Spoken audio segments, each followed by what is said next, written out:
నమస్కారం అండి. నా పేరు డాక్టర్ రవికుమార్ అండి. ఈరోజు మనము డయాబెటీస్ గురించి డిస్కస్ చేద్దామండి. షుగర్ వ్యాధి. షుగర్ వ్యాధి అంటే మధుమేహ వ్యాధి అంటాము. మన రక్తంలో చక్కెర శాతం పెరగడం వల్ల వచ్చే వ్యాధిని మధుమేహ వ్యాధి అంటామండి. ఈ మధ్య కాలంలోనైతే చాలామందికి అంటే ప్రతి ఇంట్లో కూడా ఒక డయాబెటిక్ పేషెంట్‌ని చూస్తున్నాం. అంటే వాళ్ళు తీసుకునే ఆహారపు అలవాట్లను బట్టి, వాళ్ళు ఎక్కువ ఆలోచనలు, టెన్షన్స్, స్ట్రెస్ లెవెల్స్‌ని బట్టి ఈ షుగర్ వ్యాధి వచ్చే అవకాశాలు ఉన్నాయండి. అంటే వంశపారంపర్యంగా కూడా చాలా మట్టుకు ఉంటుంది. ఆ వంశపారంపర్యంగా కూడా వాళ్ళ పిల్లలందరికీ రావాల్సిన అవసరం లేదండి. అందులో ఎవరు ఎక్కువ టెన్షన్ పడతారో, ఎవరు ఎక్కువ ఆలోచిస్తారో, ఎవరు ఎక్కువ మానసిక ఆందోళనకు గురవుతారో, ఈ వాళ్ళకే షుగర్ వ్యాధి వచ్చే అవకాశాలు ఉంటాయి.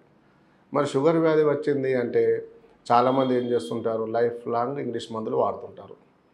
అసలు మనము షుగర్ వ్యాధిలో ఏ స్టేజ్లో ఉన్నామనేది ఫస్ట్ మనం చూసుకోవాలండి.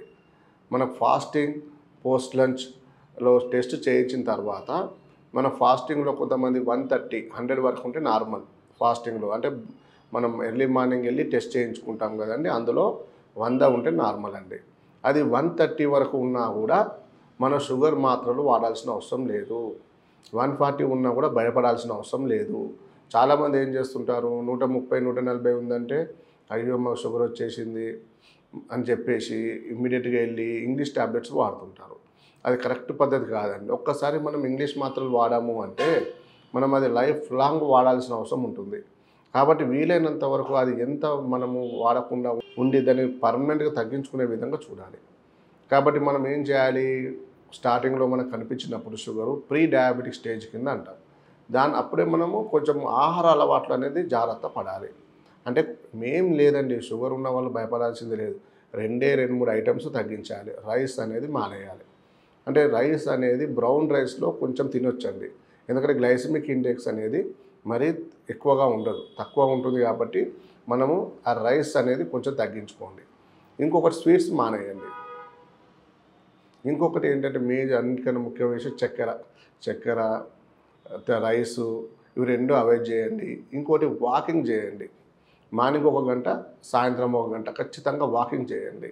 ఇవి 3 గనక మీరు చేసినట్లయితే మీకు ఖచ్చితంగా మీరు చూడండి విత్ 2, 3 నెలల్లో మీకు షుగర్ కంట్రోల్ అయిపోద్ది. మరి ఏ పదార్థాలైనా తినొచ్చండి. అంటే కార్బోహైడ్రేట్స్ అయినా ఏదైనా తీసుకోవచ్చు. కానీ లిమిట్‌గా తీసుకోవాలి. కొంచెం కొంచెం తీసుకుంటూ ఉండాలి. కడుపు నిండా తినకూడదండి. కాబట్టి ఏందంటే ఈ షుగర్ పేషెంట్‌లలో వాకింగ్ ఎక్సర్సైజ్ ఉంటే మనకక్కడ ఇన్సులిన్ ప్రొడక్షన్ పెరిగిపోతది. కాబట్టి ఈజీగా మన షుగర్ కంట్రోల్ అవుతది. అలా కూడా కాలేదు, కొంత ఇబ్బంది అవుతుంది అంటే మీరు హోమియోపతి మెడిసిన్ సపోర్ట్ తీసుకోండి. మన హోమియోపతి మెడిసిన్స్‌లో కూడా చాలా మంచి ట్రీట్మెంట్ అందుబాటులో ఉంటుంది. ఇందులో కూడా మన కాన్స్టిట్యూషనల్ పద్ధతి ద్వారా మీరు స్టార్టింగ్ స్టేజ్‌లో ఉన్న డయాబెటిస్‌ని పర్మనెంట్‌గా క్యూర్ చేయొచ్చు. మనం లైఫ్ లాంగ్ వాడాల్సిన అవసరం ఉండదు. దాంతోపాటు మీరు ఇంట్లో ఉన్న చిట్కాలు మనం పాటించుకోవచ్చు. ఇప్పుడు చాలామంది ఏం చేస్తుంటారు, మెంతులు వాటర్ తాగుతుంటారు. అది చాలా మంచిది. ఆ మెంతులు నైట్ నానబెట్టుకొని మార్నింగ్ లేచిన తర్వాత ఆ మెంతుల నీళ్లు తాగడము, అలాగే కొన్ని మెంతులు తినడం కూడా చాలా మంచిదండి. అది కూడా మనకు చాలా ఉపయోగపడుతుంది. ఇంకొకటి ఏంటంటే కొంతమంది ఏం చేస్తుంటారంటే ఇలాగా అనేక రకాలుగా ఇంటి పరమైన చిట్కాలు వాడుతుంటారు, వాడుకోవచ్చు. దానికి సపోర్టింగ్‌గా మీరు హోమియోపతి మెడిసిన్స్ వాడితే కూడా మనం క్యూర్ చేయొచ్చు. ఎందుకంటే షుగర్ ఎందుకొచ్చింది అనేది చాలా ఇంపార్టెంట్ అండి. షుగర్ రావడానికి చాలా కారణాలు ఉంటాయి. అసలు టెన్షన్ వల్ల వచ్చిందా? స్ట్రెస్ వల్ల వచ్చిందా? వంశపారంపర్యంగా వచ్చిందా? అనేది తెలుసుకుంటాం. 99% చాలామందికి ఏమవుతుంది, జాబ్ పరంగా టెన్షన్ ఉండొచ్చు, ఫ్యామిలీ పరంగా టెన్షన్స్ ఉండొచ్చు, అలాగే మెయిన్‌గా ఫైనాన్షియల్ పరంగా ఎక్కువ టెన్షన్స్ ఉంటాయి. ఇది దేనివల్ల వచ్చింది అనేది మనము మెయిన్‌గా కనిపెట్టాలి. కొంతమందిలో ఏమైతుంటే వాళ్ళ ఫాదర్ గానీ, మదర్ గానీ ఎవరైనా తెలిసిన దగ్గరున్న వాళ్ళు కొంచెం చనిపోయినప్పుడు వాళ్ళు చాలా బాధకు గురవుతారు. ఆ బాధ భరించలేక అది మనసులో పెట్టుకొని మదన పడుతుంటారు. అలాంటప్పుడు కూడా మనకు షుగర్ రూపంలో బయటపడే అవకాశాలు ఉంటాయి. కాబట్టి ఇలాంటప్పుడు మనము దానికి ఇమ్మీడియేట్‌గా ఇంగ్లీష్ మందులు వాడడం అనేది కరెక్ట్ కాదు. మనం దీనికి ఏం చేయాలంటే ఒక మార్గం అండి. ఫస్ట్ మన షుగర్ కంట్రోల్ అనేది చాలా ఈజీ ప్రాసెస్. అందరూ ఏమనుకుంటారు, ఇదేదో పెద్ద వ్యాధి అనుకుంటారు. మన చేతిలోనే ఉంటుందండి. మన లైఫ్ స్టైల్ ఇది. కాబట్టి మనం వీలైనంత వరకు ఆల్కహాల్ అలవాటు ఉన్నా, స్మోకింగ్ అలవాటు ఉన్నా, డ్రింకింగ్ అలవాటు ఉన్నా తగ్గించుకోండి. అలాగే మెయిన్‌గా మన ఫుడ్‌లో డైట్ మెయింటైన్ చేసుకుంటే మీకు షుగర్ కంట్రోల్ అవుతుంది.